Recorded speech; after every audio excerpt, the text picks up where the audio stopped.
Coach, let's start with practice. What's practice been like? Yeah, I think there's a great energy at practice right now just because we get to go to the NCAA tournament. So it feels like the stress is off and the pressure's off, and now we just get to kind of play with a little bit of joy and excitement, and I think you see that up at our training field. What's been the main message? You said you were talking too much. What's been the main message to your players this week? Sorry, it's hard to tell. I was talking with the mask on. I got you. Yeah, I got you. I think the main message for us is, like, we have to decide if we think we're done yet or not. Like, it was really hard to. There's a huge amount of emotion that came with our performance on Saturday night, and I think for us, like, for a lot of these guys, that's their third time being in the championship game, myself included. So I think the joy of that was pretty enormous, and now you have to reset and go, like, we're not done yet. We want to go out and beat Navy. We want to go to the next round. We want to keep playing. So I think that's the standard of our program. We want to be excellent. So it's kind of a refocus and reset and get ready to go. What have you seen on tape from Navy? They're very disciplined. They're very strong. They're a service academy, so I think that says a lot about them, in my opinion. Just they're these disciplined, hardworking. They're fighting for a lot bigger cause than soccer. So we get to see that every time that we play Air Force, and we have the utmost respect for them. And I think with Navy, it'll be similar in that sense, that they're very organized soccer, very disciplined. They're a very good team, and so are we. So I think it's going to be a game that we feel we can be really competitive in, and if things go right, that we can get a win out of. How do your strengths match up against what they do? Yeah, I'm biased, obviously, but I love this team. Like, I think we have it all. I really do. I think we have. I think to be successful in any sport, you kind of have to have the people that carry the piano and the piano players, and I think we have both. We have the gritty, hardworking, kind of unsung heroes, and then we have the really pretty, technical, kind of fan favorite players as well. And I think when you have that combination, it makes for a great team. And I think you see that with our team all the time. To go down, 4 seconds left in a game, and for them to fight back, most kids don't do that. Most teams don't do that. So we have the character that I know we can go a long way. I don't want to say what's the difference, but I guess what is the difference about this team that made you get to this point? What maybe stands out a little bit more about this team? Well, to me, it's their leadership. Like, this entire year, they've committed to doing things right off the field, and that matters more than what you do on the field. And I think you see that, like, it's a sisterhood. They take care of each other in great ways, and they support each other, and they push each other, and they hold each other accountable. And when you have that right, then you know that you're going to have a chance to win every game. And I think for us, it's something that certainly as a staff, we try to recruit great people, and we try to promote that so that when they leave here, they leave here kind of badass women. That's the ultimate goal. So I think this year you see that, and it's true, it's real. Like, they're those kind of people.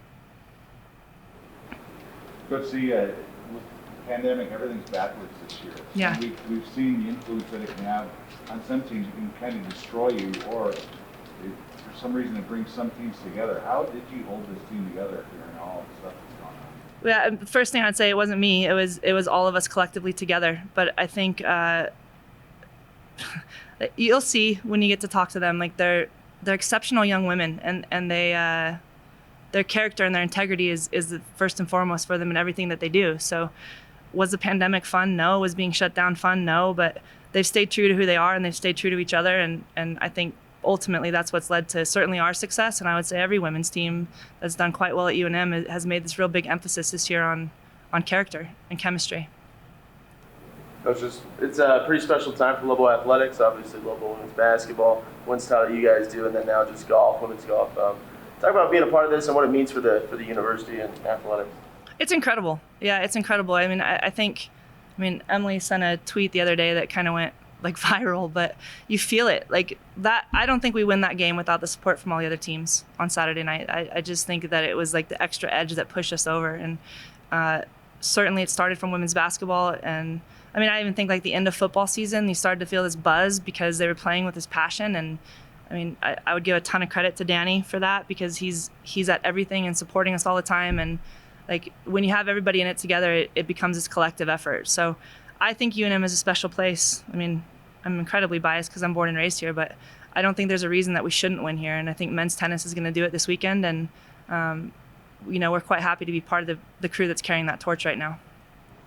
So being born and raised here, has to be special to take your home team to the tournament. What was it like to finally be able to make it to the tournament? Yeah, it's a big deal to me. I mean, I'm a prideful New Mexican. Anyone that knows me, they'll tell you. But I don't take it lightly that I get to wear that on my chest. And I think when you represent this state, it represents hard work. It represents blue collar. It's people that have a strong sense of community and culture, and we don't take that lightly. So when we get the opportunity to go represent that on a national stage, I think you're going to see us, play with that kind of heart and represent our state the right way. I was talking to Joe O'Neill, and he was saying how Don Flanigan apparently is a pretty big influence on you from your past. Just what's your relationship or with Don, and what kind of how did he help mold you? Yeah, I was lucky enough to play for Coach Flanigan at El Dorado High School for 2 years. He left my junior year to come down here. But I can say without hesitation, he's the best coach I've ever played for, because he expected us to be great people first, and basketball came second. I almost said soccer, but basketball came second, and he held true to that no matter what. Like it was about who you were and the way that you did things, and I just love that. I love that he valued me for who I was as a person, not who I was as a player. Did you come close to deciding on maybe trying basketball the next level? I did, yeah. I my freshman year at Nebraska, I played both sports, and then when I transferred, it came down to my final two options were playing here for Coach Flanigan or playing soccer at Florida State, and I chose Florida State. But how hard was that decision? Really hard, mostly because of him.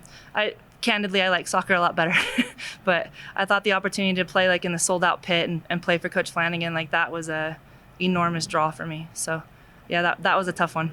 What's that? That could be your team over there right now. No. I'm a soccer coach. Yeah, I belong outside in the sun. Talk a little bit about playing at a neutral site. It's kind of a neutral atmosphere, but it's still going to be, you're still going to have emotions from the past games. Yeah, I think the cool part this year, so normally when you make the NCAA tournament, it's all regional.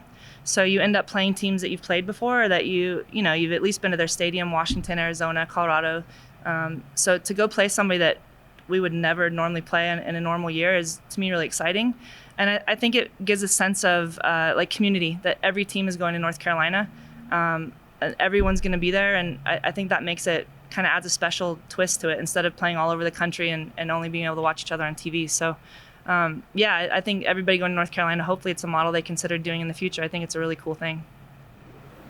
Coach, can you talk about the week that's ahead, and for you and your staff, do you guys embrace the difference in what this week will be, or do you try to treat it as normal as you can? I mean, I think we as a staff, we want excellence in whatever we do. So it's not...